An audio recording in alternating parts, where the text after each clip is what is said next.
চতুর্থ দিনই প্রস্তুত জয়ের মঞ্চ। পঞ্চম দিন সামনে কেবল 3টি বাধা। রিজওয়ান নামের গলার কাঁটাটা অস্বস্তিতে রেখেছে আগের দিন থেকেই। শেষ দিন কোনো নাটকীয়তা হবে না তো? রিজওয়ান সাজিদ তো একটা সময় ভয় ধরিয়ে দিয়েছিল, স্নায়ুচাপ বাড়ছিল সবার মাঝে অস্থিরতা। হাতের মুঠোয় থাকা ম্যাচ কি ফসকে যাবে? সিলেটে ফিরে আসবে মুলতানের দুঃস্মৃতি? পাকিস্তানের ধারাভাষ্যকরা তো পারে না কমেন্ট্রি বক্স থেকে বের হয়ে মাঠে গিয়ে পাশে দাঁড়িয়ে উৎসাহ দেয় রিজওয়ান সাজিদকে। যত চাপই আসুক, তাইজুল শরীফুলরা তো আর হার মানার পাত্র না।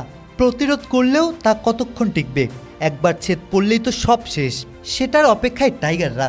যেমন চাওয়া তেমন কাজ। 3 ওভারের মধ্যে সব হিসাব নিকাশ বদলে গেল। পাকিস্তানে বালির বাঁধ ধসে পড়ল। পাকিস্তানকে একাই নাকানি চুবানি খাইয়েছেন তাইজুল। বিশেষ এক জাদুকরি ডেলিভারিতে সাজিদ খানকে শিকার বানান অভিজ্ঞ বাঁহাতি স্পিনার। তাইজুলের সাথে শান্তকেও দিতে হবে কৃতিত্ব। পরবর্তীতে রিজওয়ানের বিদায়ের সাথে অনেকটাই নিশ্চিত বাংলা ওয়াশ।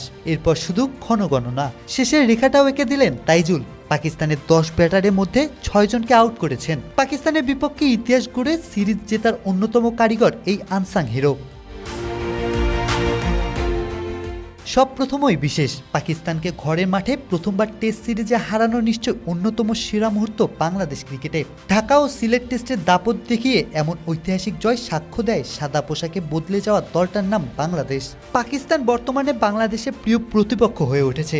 টি-20 ওয়ানডের পর টেস্টেও যাদের বলে কয়ে হারিয়ে দেয় টাইগাররা। বাংলাদেশের অতীতের বন্ধু জিম্বাবুয়ের জায়গাটা এখন পাকিস্তানের দখলে। একটু মজা করে তো বলাই যায়, এক হালি টেস্টের টানা হাল্লা পাকিস্তান রাগ করলা।